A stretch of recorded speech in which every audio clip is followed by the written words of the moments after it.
Sports or team sports games are not only about winning titles or beating the opposition. It also has good, healthy bonding among the teammates, the coach, the supporting staff, and the fans. Take the case of football or other team games similar to football, like playing with 2 or 5 or 7 or 11 players. It's mainly about the relationships between players. We call that bonding chemistry. What do we mean by chemistry? It's not that we learn in our educational institutions. It's the mutual understanding between each teammate and how the team plays according to the pre-plans or the game situation. Both players and teams perform at their best when their chemistry is high, and you'll see the results on the pitch in the form of stunning passes and epic goals in football. Famous trios like BBC Bale, Benzema, Cristiano or MSN Messi, Suarez, Neymar, or pairs like Ramos and Pepe or Vinicius and Benzema are ruling world football. Guys, comment down your favorite pair or trio players in the comment box. But we can see the other side of football. If the players lose this chemistry on the field and thus cause bad for the team, it can lead to things going hand in hand. We can see things go beef between the players from the opposition team. But it's natural teams are going against each other. Take the example of El Clasico. It is considered one of the biggest club football games in the world and is among the most viewed annual sporting events. A fixture known for its intensity, it has featured memorable goal celebrations from both teams, often involving mockery from both sides. Teammates are like family, and they usually have each other's back, but it's not natural that fights happen among the players on the same team. Then there are those rare cases where players can't seem to get along and end up butting heads instead of high-fiving. So here in this video, we will witness some teammates that hate each other in a team. Starting our video with the latest juicy dramas that went down between Leroy, Sane and Sadio Mane after Bayern Munich's tough loss to Man City in the round of 16 in the UEFA Champions League. Mane, following a hugely successful spell at Anfield, the Senegal forward has moved on to join the Bundesliga champions. But things didn't go as expected for the Senegal forward. He didn't get enough playtime under Julian Nagelsmann by his lofty standards. Later that season, with the sacking of Julian Nagelsmann and the signing of German coach Tuchel, they hoped to emulate his success in his first season at Stamford Bridge, where he took the reins in January 2021 and steered the Blues to the Champions League trophy that same season.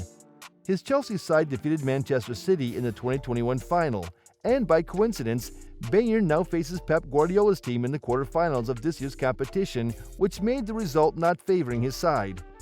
Mane still didn't get his chance and playtime to impress Tuchel. So in that same match, Mane and Sane had a small rift. These two-star players had a bust-up on the pitch, and even after the final whistle had been blown, it was reported that Mane got all fired up about how Sane was talking to him during the game, and things got physical. Mane straight up hit Sane in the face. Can you imagine their teammates had to step in and break up the intense talk? There are even eyewitnesses saying that Mane punched Sane's face. Well, things got heated. Well, plot twist, Mane and Sane took their teamwork to a new level with an improved boxing match. Teammates did not cause this, but the woman was at the heart of the dispute. Thibaut Courtois is one of the best goalkeepers in the world. On the other hand, Kevin De Bruyne, no doubt, is the best midfielder in the world right now.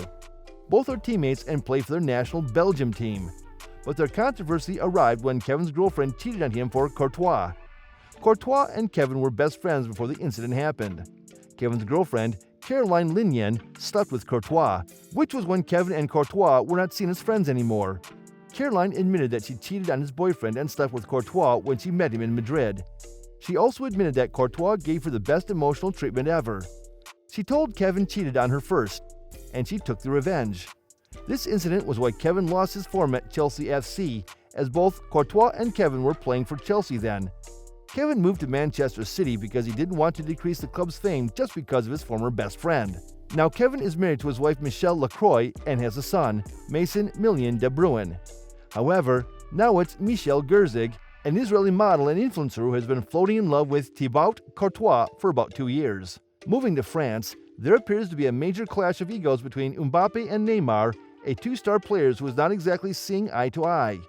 After a long transfer saga between Real Madrid and Mbappe during the summer transfer window of 2022, Mbappe extended his stay at the French capital, Paris, by extending his stay until 2025. His unprofessional handling of his transfer disrespected many Real Madrid fans and the club board.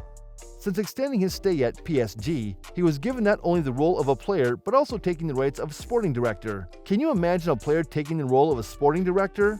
Let me know your opinions in the comments section. Taking the role of the club's sporting director, the first thing he did in the summer during the transfer window was that Mbappe was trying to push Neymar out of the club during transfer talks. Since then, their relationship has seriously gone downhill. Since then, there have been problems between PSG and Mbappe. In the same transfer window, they signed Messi as a free agent. The PSG board thought that bringing Messi into the team and reuniting him with his former teammate could bring them success, but things didn't go as expected. Mbappe slowly lost the protagonist role offered by the club, and he felt cheated by the club. Things even got heated over who to take a penalty against Montpellier, and Neymar even took to Twitter to like a post suggesting Mbappe owns PSG and gets to call the shots on spot kicks. It's moreover an ego clash between these two. Another dispute which a woman caused was between Mauro Icardi and Maxi Lopez. They played together at Sampdoria in the 2012-2013 season. Lopez was married to Wanda Nara, and the couple had 3 sons. She became friends with Icardi. A fellow Argentine, Lopez helped him feel settled in Italy. The pair even went on holiday together, but little did he know that Icardi was having an affair with his wife. When Lopez found out, he broke off his relationship with Nara. Icardi then ended up marrying her just 6 months after Lopez and Nara got divorced. Another dispute that took place in the French national team is between the 2022 Ballon d'Or winner and 5 times UCL champion and one of Real Madrid's living legend Karim Benzema and his national teammate Mathieu Valbuena Benzema. Karim Benzema is closing in on 100 appearances for France. If it wasn't for his long-running dispute with Mathieu Valbuena, he'd have reached a century of caps a while ago. In November 2015, Benzema was arrested for allegedly blackmailing Mathieu Valbuena over the recording of a sex tape that supposedly featured the attacking midfielder. The French Football Federation soon suspended Benzema from the national team. As a result, Benzema missed the 2018 FIFA World Cup. This high-profile case rumbled on for a long time until a scandal came to light in 2021. Benzema was found guilty of conspiring to blackmail his former France teammate. The Real Madrid striker was given a 1-year suspended sentence and handed a €750,000 fine. We see many bench warmers in football. The toughest position to replace a player is the goalkeeper. If he or she tends to prove that he or she is the best, the goalkeeper would be given an extended run in all football matches and the number 1 in their jersey. But have you ever thought of the secondary goalkeeper and what everything goes inside in each other's head? And what if the world's 2 best goalkeepers in the same team do? In another similar incident took place between Jens Lehmann and Oliver Kahn. Jens Lehmann and Oliver Kahn were competing to be Germany's number 1. A little bit of a tension was inevitable, to be fair. These two had some tension since both wanted what was best for Germany. Lehmann first became Kahn's understudy in 1998. 5 years later, the Arsenal goalkeeper stated publicly that he should be Germany's first-choice shot stopper. Things quickly got personal. Lehmann poked fun at Kahn after he had an affair with a 21-year-old barmaid while his wife was pregnant. A few years later, Kahn mocked Lehmann for losing his place to Manuel Almunia at Arsenal. Lehmann is constantly provoking, and he's been doing it for years. Kahn said in 2004, "The situation is escalating and has to be resolved," and never really was. And now, we have come to an end to our video. Hope you guys love my video. Don't forget to like the video and share this video and subscribe to my channel. See you all in the next video.